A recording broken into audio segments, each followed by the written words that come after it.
Hey folks, welcome back to the Climbing Business Journal podcast. I'm Holly Chen. I'm a contributing writer at the CBJ, and I'll be your host in today's episode. With the Climbing Business Journal podcast, we hope to empower and inspire professionals in the climbing industry. Today's guests are Foxman McCarthy James and Justin Wright. Foxman is the head setter at Alta Climbing and Fitness and Alta Boulders in Arizona, while Justin is the director of Routesetting at Edgeworth Climbing and Fitness in Washington. Between the two, they have over 25 years of setting experience and even more climbing experience. Together, they also co-founded Vortex Routesetting, a company that provides setter development and training, competition management, and consultations. In today's wide-ranging conversation, Fox, Justin, and I talk about the rise in demand for route-setting consultations, the bottlenecks of route-setting education, and the numbers behind the scenes of the industry, from pay to workload to setter professional development. Justin and Fox offer their expertise and insight, demonstrating how all of those trends are more interlinked than we can imagine. Before we start our show, a word from our sponsors. Strati Climbing installs and refurbishes incredible landing surfaces for climbing gyms, rec centers, schools, and home walls. Since all floors wear down over time, Strati often works with facilities to resurface old landing areas, extending the life to save money and avoid the landfill. Family owned and operated, the team at Strati has been installing padded floors for over a decade. Learn more at straticlimbing.com. Trango has designed innovative gear since 1991 for every kind of climbing, including sport, trad, bouldering, alpine, ice, and mountaineering. They make everything a climber needs. For climbing walls, Trango holds have been staples worldwide for over 20 years, and their Rock Prodigy is one of the planet's most popular hangboards. They also distribute Tenaya shoes in North America. Learn more at trango.com. Thanks for joining me this evening. Foxman and Justin, I'm really excited to have you both here tonight because I really wanted to explore a topic that's been gaining traction in the last recent few years, route-setting companies. They really caught my interest because when I started setting, I've never heard of such a thing. And now I can name 3 or 4 just off the top of my head. And if you are a setter or someone in the industry, you probably heard of a few as well. Fox and Justin run such a company. So I'm wondering if you guys can tell us what a route setting company is and what kind of services that kind of company might offer. Gotcha, Holly. Yeah, thanks. So there are a lot of different types of route setting companies out there, but most of us provide some type of service, such as route setting, putting together hold orders, or consulting for those things.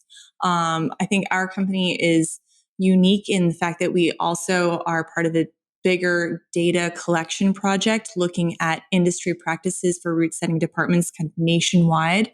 But again, most companies are going to offer some combination of consulting services, route setting for comps, organizing teams, and just general consulting. So why have you guys decided to start your company, and what is it called? So Fox and I kind of had this it sort of happened where we didn't really think about starting a company. We started having a lot of conversations with other route setters. We would travel all over the country to do events, whether it be comps or other things like setter showdowns, things like that. And when you get a bunch of route setters in a room, they tend to ask a whole bunch of questions about what they're doing. How much do you make, or where do you work, or how many routes do you have to set in a day? All of these types of things. And at one point, we just started writing it all down. And because we were like, oh, well, if everyone's asking the same questions, like there's clearly a need for this information. And so we started to track it. And then as we got more data, we started to realize like, wow, we have quite a lot of this. And that's sort of what fueled the project to kind of move forward. We ended up presenting at the CWA in 2022 on just like a whole bunch of things: salaries, workloads, safety practices, a few more things, right? And now we kind of are ongoing with that process to kind of keep current. And one of the major things that we're doing, in addition to the other things that Fox mentioned, consulting-wise, is meeting with route setters and or owners to help both advocate for route setters, but also help owners and managers and things like that kind of retain people by just having an understanding of like how to be competitive in a region or something like that. That's a really good point. And my question is that commercial gyms, at least the gyms that we know now, had probably been around since what, like the 90s or so. Obviously, we've modernized quite a bit, but why are we seeing this kind of small explosion of these companies coming onto the scene in the last couple of years, or I don't know, maybe half a decade? What has changed about the industry that's kind of creating this demand for the services that you guys and many other companies offer? I feel like there's been an explosion of gyms. There's potentially more gyms opening than route setters that are being created, paired with this issue where route setters decide at some point in their career that route setting is no longer sustainable, or maybe isn't financially viable, or maybe they're getting too old and they're tired of pulling hard, or whatever the reason is, and so they're dropping off. And so it's creating this void. It's like a supply and demand issue, I see. Yeah, that's exactly what I was going to say, Justin. Having kind of an aging, experienced setter population in combination with this plethora of new gyms that are opening very quickly, and a lot of times without a clear plan of how they're going to open. And so if your gym is going to be opening in all of a sudden 4 months and you don't have a setting team hired, you need to call in some sort of group of people in order to get your gym set. And we've got a lot of experience, like experienced route setters who are moving into more of a consulting role, who are able to fill that void. Mhm. Justin, you mentioned that experienced veteran route setters are leaving this industry, and that's something that I've witnessed myself. Like even in just my region, I personally know three head setters who have left the industry for other professions, and throughout the country, I know many, many more. Why do you think that we are experiencing this kind of exodus of experienced route setters? I think there's a couple of reasons. I think that, the way I would define route setting is sort of like a skilled manual labor plus athlete, right? And the athlete part is a very taxing part. Not everyone can sustain that for a really long time.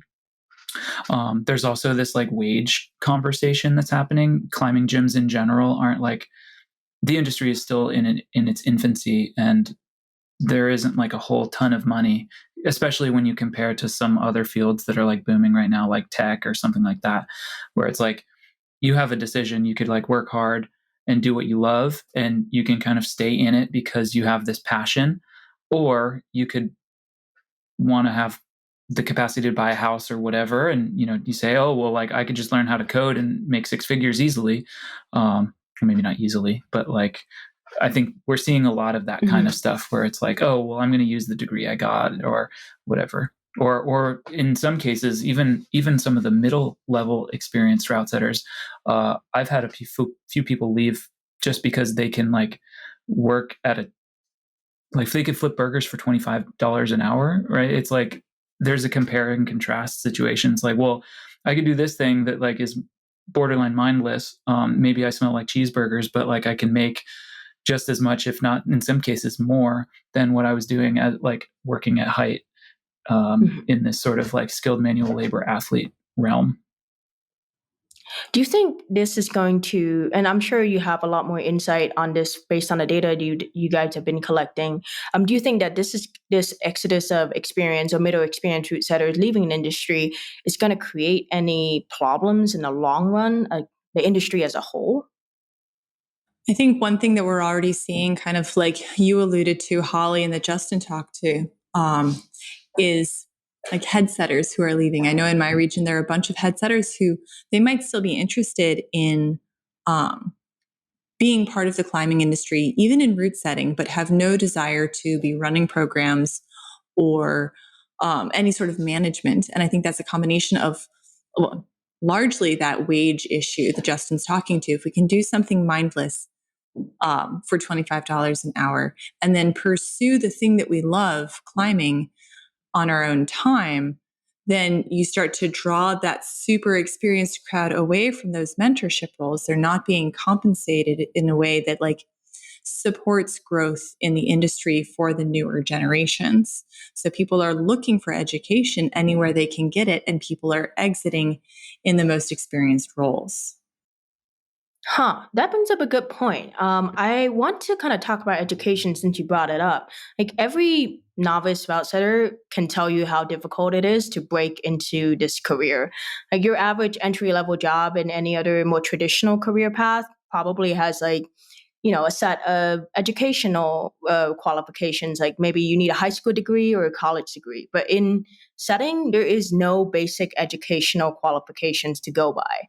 And it becomes a classic catch-22 because you need to be an educated or an experienced route setter to get hired. But in order to get that route setting education, you first need a job. So part of this conflict undoubtedly arises from, a lack of standardization, maybe something like a trade school. In your opinion, is route setting a trade? And can we have a trade school? I think that's a really interesting question, Holly. I think that there are definitely people in the industry who are trying to work towards the solution in that realm. I would 100% define route setting as a trade, similar to being able to go to school like vocationally for any sort of industry. I feel like route setting could follow suit. I think the big difference, if we were to do a compare and contrast between someone like a plumber and a route setter, is just like how many plumbers there are jobs for versus how many route setters there are jobs for. And so I don't think we've hit that critical mass where there's like people are chomping at the bit to like create a tech school for route setting. But I think there are certain people within the industry. I know the CWA is working really hard to create a standardized sort of certification program or an educational track for route setters. Foxman and I, along with a bunch of really talented humans, are on the route setting committee for the CWA, and we're in the process of building such a thing. And we have a long way to go, but we're starting. And there may be other people who are also working to try to do similar things. And so I would not be surprised if there was some materialization of some formalized route setting certification program or school or whatever you want to call it in the future. Yeah, specifically for kind of like that professional track of setters outside of competition setting. Obviously, USA Climbing has their certification levels, but that's kind of really the only standard right now. And there are a lot of bottlenecks along that track. And it doesn't necessarily speak to somebody's capacity for setting in a commercial gym or making a career out of route setting. It really speaks to your ability to set for youth competitions. And so getting more entries into standard education, I think, is only going to make the industry stronger. That's a great I'll add to point. that too. Sorry, Holly. I agree with Fox with the USAC thing. I mean, I think that there's a lot of value in having the formalized competition track training. I kind of see a need for something to run tandem with it to sort of teach the work at height standards and the other things, rather than how to set for a specific subset of athlete, but more so like, how do we backtrack? And I've talked to many gym owners who question the value of the USAC certification because they're like, well, if I'm not hosting events in my gym, why should I care about it? And I think the answer, and I think Louis just did an article on the CBJ about this, is that it is valuable because it is professional development. There's a lot of associated skills that can be translated to commercial route setting, but there are some gaps, and I'd like to see those gaps filled. Justin, you brought up a good point earlier about not having that like critical mass that's enough to really have like a trade school, like an electrician or a plumber that, every neighborhood needs. And as much as climbing is becoming more and more mainstream, we are still technically a niche sort of sport. And I sometimes question this, like say a average crew has between 4 to 6 setters and the whole of the US has what, 600 plus gyms. That's not a whole lot of setters. So I personally see that, like you mentioned, critical mass as a part of the bottleneck to getting a wider standardized system like a trade school. What other bottlenecks are you seeing to kind of either delay or prevent this process from reaching what we as setters and head setters want it to be? All right, there's a few things I want to add to that. Go for I it. think the first thing I want to say is like kind of almost like summarizing the entirety of the problem, or at least as I see it, is Yeah. there's this route setter supply and demand, plus there's this narrow formal education, and then you include sort of the wage and benefit challenges that are sort of pulling people out of the industry, and all of those things sort of translate to people leaving the industry, and therefore the need for all of this experienced route setting consultancy. So it's kind of creating a circle, and I think where we're going to see that circle break is when we can find a way to formalize some sort of education, where we can find a way to attract more people, so that we have like a diversity in route setting crews and people who feel like this is something they want to actually commit a career to, versus like, I'm just going to do this while I'm in college and then I'm going to X. And I think there's a lot of work to be done to get from where we are to where we want to be. Well, and as we're talking, I'm just kind of like pinging this around in my brain, but I suspect that some of that critical mass may actually come from gyms as they are expanding, as more and more route setters start kind of like hitting the workforce, and as more gyms open to the public. I think the need for qualified professionals might become apparent through liability issues. So if you have people that are not properly educated or trained, and you have a bunch of new gyms opening up with a bunch of new climbers coming in, there may be a gap in education that leads to liability issues and might ping that onto gyms' radar as a need to get their setters trained and create even more of a demand for some sort of standardization educational process. When you talk about liability issues, are you talking about, potentially hazardous situations for the clientele or for the setters themselves? I think either would be an issue if you have setters who aren't properly trained in how to attach things to a wall, or if you don't have rescue scenarios ready for setters who are working at height. I think either would be an issue. And right now, like you said, Holly, it is a very niche market. And I think that making sure that the education is keeping track to make sure that everybody is properly trained is going to be really important as the industry grows. So let's say you were a head setter or a director of setting or someone in a leadership position. What can you do now as the industry is kind of developing and blossoming, to minimize some of these problems in your home local gyms? I mean, I think the easiest answer, which is like, I don't know, feels too easy, is just invest in route setter education and professional development. So being willing to spend time and money to send route setters to available clinics and trainings, CWA clinics if they're available, USAC clinics if they're available, work at height clinics, getting your setters certified here. If you've got a boom lift, getting your setters certified to operate that boom lift. That's a very easy answer, is just investing in that. And then there's a whole nother side of that, which is figuring out how to hire the right people for that position to begin with. So I'll let Justin take that one.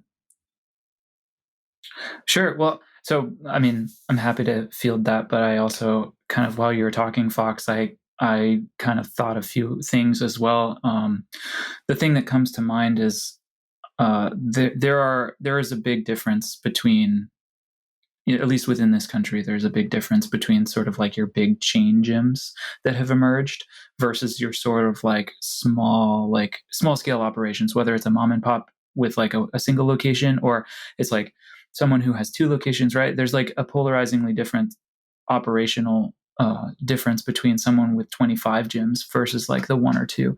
And I think that right now the onus for route setter training and sort of like this understanding of liability and all that stuff is singularly on the facilities themselves. And the gyms that are more developed might have more robust tools to be able to like hire and train. And I think we've seen a lot of route setters like flocking to sort of these larger scale for many reasons. That, you know, pay and benefits is going to be one of them. Like just the scale and size of and caliber of the programs is a little bit more bolstered. And what it's doing is sort of creating this like deficit, especially at that sort of like single gym, smaller scale operation level. And you know, where is the infrastructure for how to train the route setters for those programs? And that's the question that I see. It's like, where does that put us? Well, and adding on to that, that's kind of where those route setting companies can come in.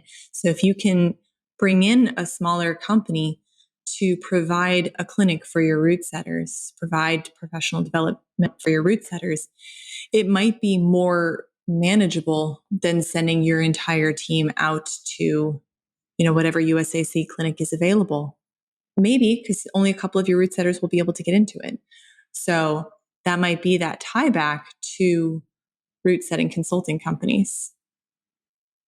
So if we take the, you know, vast amounts of, well, maybe not vast, but a decent amount of head setters and experienced route setters leaving the industry, and we look at the current state of setting education, are we looking at potentially a very, very, you know, big section or selection of route setting knowledge just disappearing with the people who leave the industry and not stay to pass it on? And I'm not I don't know how to answer that. That's a really good question, Holly. Like, I mean, I think about, you know, a lot of route setting knowledge is passed down orally. Like, I recently was reading about how oral histories can sometimes feel less official because it's not written down. But in our case, as the route setting industry evolves into what it is and what it can become one day, these people with all of that knowledge who have no intention of writing it down are not there to pass it on anymore. So, what do you think? Is that going to create a trend or a shift in terms of how we approach route setting? Like, for example, certain old school ethics and old school styles have probably started to go out of style. We can see this with, say, the kind of larger and larger selection of holds being one of these trends. The baseball to football size holds are definitely disappearing. And that's just one of the trends that's emerging with as the industry changes. So what do you guys think on like the knowledge that we might be losing? And how might we keep it or kind of keep it in the community as we progress as the industry? The thing that comes to mind, Holly, when you ask that is, you know, to me, it ties back to facilities rather than individuals. I think that there's like an intellectual property kind of component to developing a route setting program at a company. And I think whether it's, you know, a formalized document or whether it's just like generations of training and process, I think like there's a conversation about, you know, is this something that we share with the world or is this something that's ours? And I think because of that sort of institutional knowledge that's sort of like contained within the organizations that it is built in, it just sort of means one of two things. It means in order to get that proper education, you need to go there, or there needs to be some other entity that creates something that is for everyone. And I think that to me ties back to at least what the CWA is looking to achieve with them publishing their route setting guide recently, and, you know, the work at height standards that have come out, and the continued efforts to kind of do that kind of thing where it's like the goal is, at least in the bottom levels, to try to like create accessibility for this education, and then build a platform so that more people can enter and move through the funnel. And it's sort of, I kind of draw an analogy to the whole idea of gym to crag, where it's like, is it the gym's responsibility to teach the stewardship to get outside? It's like the same idea. It's like with route setters, right? Is it the gym's responsibility to teach the route setters, or is it some other entity like the Access Fund or something like that, or to sort of teach all of this education? Yeah, to build off what Justin was saying, I think that the work that, for instance, the CWA has been doing in documenting best practices is really focused on kind of like hard skills of, what is the best way to manage your work at height program. When it comes to the more creative skills or the soft skills, part of me wonders, whenever I see a newer route setter, like quote unquote, discover a new move, like they're so hyped. And I'm like, I've seen that like so many times.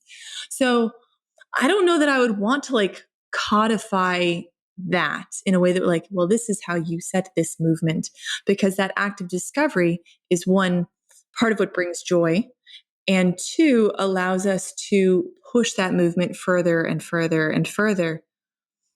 To me, the most important part of the education is just kind of those fundamentals of like, here's how you attach this to the wall. Here's how you carry things up. Here is a way to like behave professionally, and less, this is what is good route setting. Because what is good route setting? It's completely situational. It's going to vary facility to facility. And I don't know that there is a way to capture the generations of knowledge that come before us and pass it on to the future in a way that still inspires the creative growth that at least I'm looking for. I think that's especially true when you start talking about all the trends that you were mentioning, Holly, right? It's like what route setting was, a decade ago versus what it is now, just with the availability of shape, like the size of shapes, access to volumes, fiberglass, the difference between setting on a concrete wall versus on a wooden wall. Like there just are discernible differences that you kind of have to adapt to over time. And I think that the trends push back and forth too. Like I've been lucky enough to work with a very old school setter recently whose style is exactly what like my team and my gym needed in that moment, where if we're bringing this hyper modern macros and like big creative movements to our community, where are the big moves on small edges? Like we need to have everything. The trends come and go. And I think the foundations are going to be the really important thing, the safety, the professionalism. If we're looking to be treated as professionals by our gyms and by our communities, those are the things that I think are non-negotiable. I think that's a great point. That actually makes me think of this. We've always heard, people say that route setting is an art. But often I actually think that route setting is like design. It's not an art. Well, it is in a way because you're using many, many creative elements. But when you're hired to design something, there's generally a set of parameters, right? I want you to design me a chair with, a pocket on the side for magazines. And if you get that assignment and you hand your client a giant couch, that's obviously a fail. So in route setting, it's the same thing, right? If you ask to set a comp boulder with a paddle move and you give them a crimp ladder, that's not going to work. And when you talked about not actually codifying these elements of art and design blended together, I think it actually might even open up more doors for more trends that we might not even foresee now to emerge into the industry. And obviously, some are going to make us raise our eyebrows, and some are going to make us go like, wow, how come I didn't think of that, right? No, absolutely. I think the movement is always going to be evolving, and we're going to see returns to things. And again, that movement that somebody's super psyched on because they invented it, like, of course not. Of course not. There's nothing new in this world. But still like an artist, right? Yeah, but we're pushing, and if we feel like we found something that's new even to us, I think that's what keeps the cycle alive. Mm-hmm. And to your, gym climber, a lot of people are discovering moves for the first time. Like I watched a recreational climber discover what a rose move was. And, I've said it 10,000 different times, but that was the first time she climbed it, and she looked like she had the best time of her life. And that's part of what I love about this career, is that creating that first moment for people and then helping them understand that, hey, this is a pattern, recognize it, and then you're going to see it a lot more and you're going to get better at it every time you do it, right? I have to chuckle. That was the first move that Justin challenged me to set. It's a rose move. Oh, that's awesome. I was like, what? Sorry, what?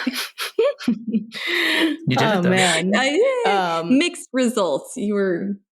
There's heavy editing going on, as there should have been.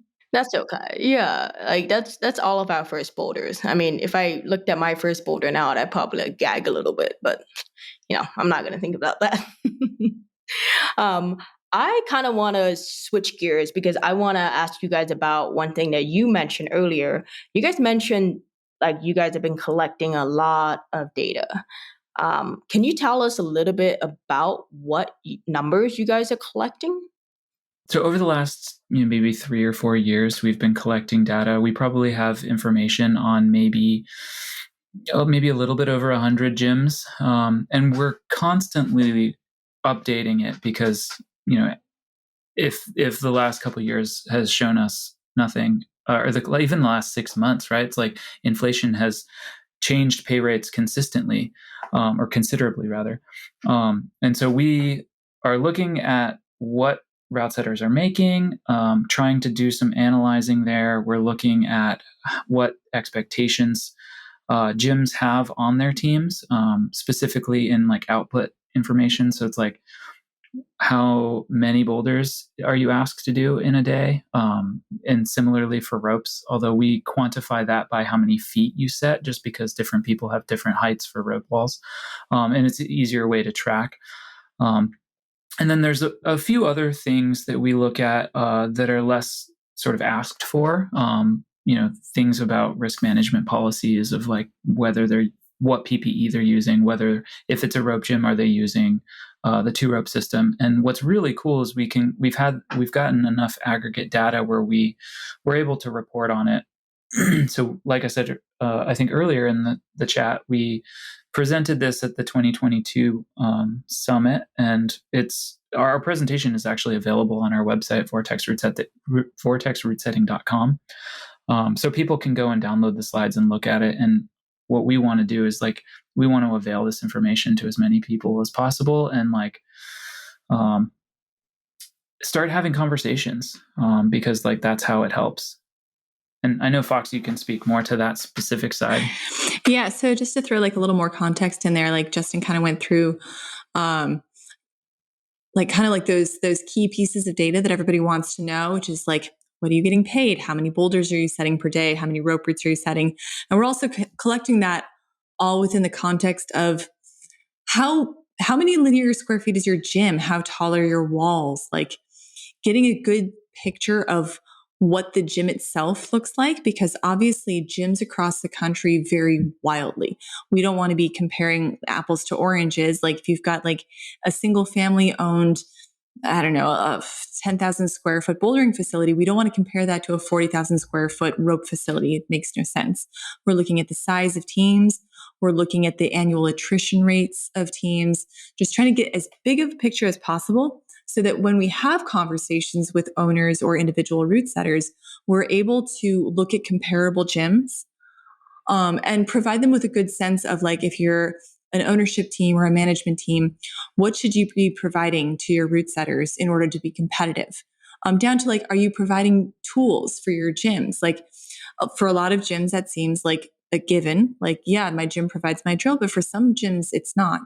And then for route setters, like, if you're in this area working for this type of gym, what is an average pay rate that you can be asking for? What's reasonable? What are your benefits looking like? So getting as much information in as reasonable a context as possible, because again, there is such a broad span of different types of gyms out there. And one of the ways that we've been able to be so successful in collecting this data is by making sure it's always available to the route setters that are contributing it. And the majority of the conversations we've had are with route setters, although we do talk to managers and other people in various positions. And sort of one of the ways that we make sure also that people are comfortable sharing the information is that we won't share the specifics with other people. Like there is a layer of anonymity that we want to maintain, just so they don't think that we're going to just like go and put what they're saying on blast or something like that. Yeah, exactly. So now that you guys have been collecting this data for, you said 3 years, right? What does the big picture tell you? Like, what does that data tell you about the industry? Is there any takeaways that you want to share with our audience? I think there's a few areas that there, if my thought would be there's room for growth. I think I was a little surprised how many gyms are not requiring certain layers of PPE. How many gyms aren't providing their tools to their route setting staff? Small things that if you work for a larger gym operation and have all of these things available to you, you might sort of expect it, but that's not necessarily always the case. And so I don't necessarily think that anyone's doing this on purpose or because they know they should and they're choosing not to. I think that there's like an education. And I think part of this data collection is to help shed light on these things. And like, I know Fox and I would welcome a conversation when we sat down at that presentation. We had owners and route setters coming up to us, asking us questions about like what trends are here, what trends are there. And they all came to us with like a genuine wanting to be better and just try to understand. And you don't know what you don't know, right? And so like by availing this to people, we hope that we can increase that. Yeah, I think my biggest takeaways were a lot of route setters and a lot of gym owners in the last 2 years have assumed that they can focus their competition locally. And what we've seen is a few different things, which is one, gyms are having to compete for route setters, especially experienced route setters, on a national scale. So when Justin and I are hiring for each of our gyms in different areas, we're often competing for the same pool of people. And so any gym that is trying to hire experienced route setters needs to be nationally competitive. And similarly, that kind of location base doesn't translate to pay in the way that I expected, at least. So those hubs for climbing are often not the leaders in wages and benefits and workloads. Mostly because they've got so many climbers who are really interested in route setting. But that doesn't translate to experience. And so if you're cycling through new route setters because the psych is high every 4 months, 6 months, year, the cost to your company is going to be so much higher than if you can attract a talented candidate and retain them for 5 years, 8 years, 10 years. But the areas that have attractive climbing areas are able to cycle through people faster, I guess. I don't think it's better. Whereas areas that don't have the world-class climbing destinations within an hour of them are tending to pay better because they have to attract talent from outside that doesn't get the same sort of climbing locally. That was a lot. But. Wait, so No. I actually think that's amazing insight because that's something that I personally did not know. And I bet you anything a lot of our audience don't either. So I'm hoping that this is something new. Wait, so essentially you're saying that for a gym, it might be more cost effective to shell out the, I don't know, big bucks to hire the more experienced setter that might stay for the long term versus trying to train a new setter? Definitely. I mean, the way that I think about a lot of the roles within the gym where I'm head setter is how much effort is the rest of the team needing to put into mentoring a setter. So if somebody comes in and they're able to, one, put up their work efficiently, quality work, and then they still have the bandwidth left to mentor somebody else, then that's value that they're bringing to our route setting team. But if I need to train up a new route setter, then that's resources that the team is then having to put into that person. So it becomes a deficit. It's an investment, right? And if we're investing into that person, we want for them to be able to stay around and then kind of like put that return on the investment that the gym has put into them. If we're not paying them well enough, they're going to move on to greener pastures where they're able to earn a living. And so all of that investment that a gym has put into a newer route setter, it's probably just going to go elsewhere. That's a great point. And with all of the stuff and the data that you guys have collected and all of the insight that you guys know now, what are things that you still hope to find out in the coming years? I think right now our biggest focus is staying current and growing. We're starting to work with somebody who can help us make what has been kind of an in-person interview focused survey into a more scalable form that we can send out to people, and people can fill it out as their information changes, if their pay scale changes, just to be able to get more responses and more up-to-date responses, because the information is only as good as it is current. I think I'll add something there too, because I think in addition to sort of trying to avail that, trying to create a form or some version of it that's a little bit more accessible to reach a wider net. I mean, maybe even by the time this podcast airs, we'll have that concluded. I know that we're working with the CBJ on an article about this separately to this podcast as well. So we're hoping to be able to canvas a wider group of people so that we can just be that much more accurate with this information.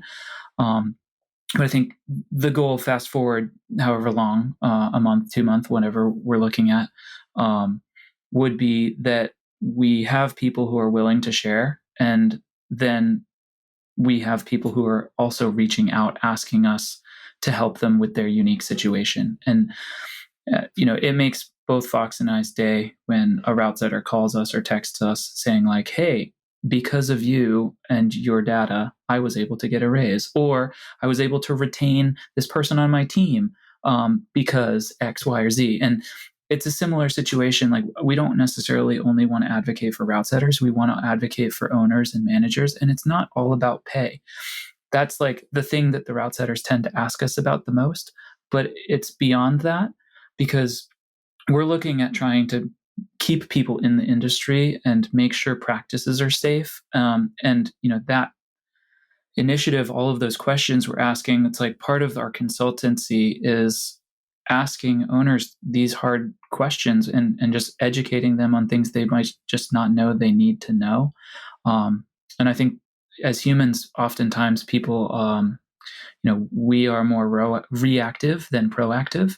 And so, if it ain't broke, don't fix it type mentality. But then all of a sudden someone gets hurt and now we're looking at liability or there's a pending lawsuit or something like that. And that's going to be way more expensive than if we just made the decision to switch to a 2-rope system or introduced some sort of PPE requirement or barriers or whatever. I remember the Wild West. I've been setting for almost 20 years and I've done some really dumb stuff. Nothing that I'm going to admit to on the air, but we've come a long way. But I still think that there's some places that kids could continue to be educated on what best practices are. And it's not necessarily Fox and I's job to discern what those best practices are, but we could certainly make recommendations just as much as the CWA is putting forth their volunteer standards. Well, and we can look and see what trends are as well, so rather than this is the way to do it, it's this is what gyms are doing. This is what gyms that are retaining their setters are doing. Make your decisions. But if you want to retain a talented team, this is what we recommend. Do you guys have any case studies that you want to share on how this data has helped gym owners or managers or setters or anyone that's currently hoping to help the industry grow and become better? We tend to keep things pretty confidential. We do a lot of work for, various people who reach out to us for help with negotiations. And we've had some gyms reach out to us to figure out how they can make their setting teams the most robust they can be. But again, we keep everything confidential and anonymous. So I can respect that. That's awesome. Yeah, we do have happy stories, but again, like, as long as they're happy stories, that's the main point, right? Anyways, honestly, you guys have provided a ton of awesome insight, and seriously, I could talk to you all days, but I think we are nearing the end of our time, and I don't want to take up your whole night. To end, I'm wondering if you guys are looking forward to anything in particular in the coming years or so in the setting industry, a trend that you want to see explode, or a idea that you're seeing gain traction? I'm super biased, but I'm really excited to see what happens with the Climbing Wall Association's education track. Like, I mean, obviously, we've got a pony in the race there, but I am too. Yeah, but it's the start of a different sort of standardized educational track than what has existed before. So I'm excited to see how it develops. What about you, Justin? I'd mirror what Fox said. I think that I don't know if there's other people trying to do similar things. And again, both Fox and I are on the team that's trying to create this for everyone. So bias for sure, but I'm really excited to see where it goes. I think that it's been a long time coming, and I just want there to be formal education for this craft, because I think without it, we're just there's a barrier of entry that is causing some of the like challenges where we can't keep or have enough people to do the jobs. That's it, folks. Thanks for listening to today's episode with Foxman and Justin. Check us out next time. We'll be back with another episode and another guest soon. If you enjoyed what you heard, share this with a friend, tell a coworker, or give us a shout on social media. Thanks again. Until next time.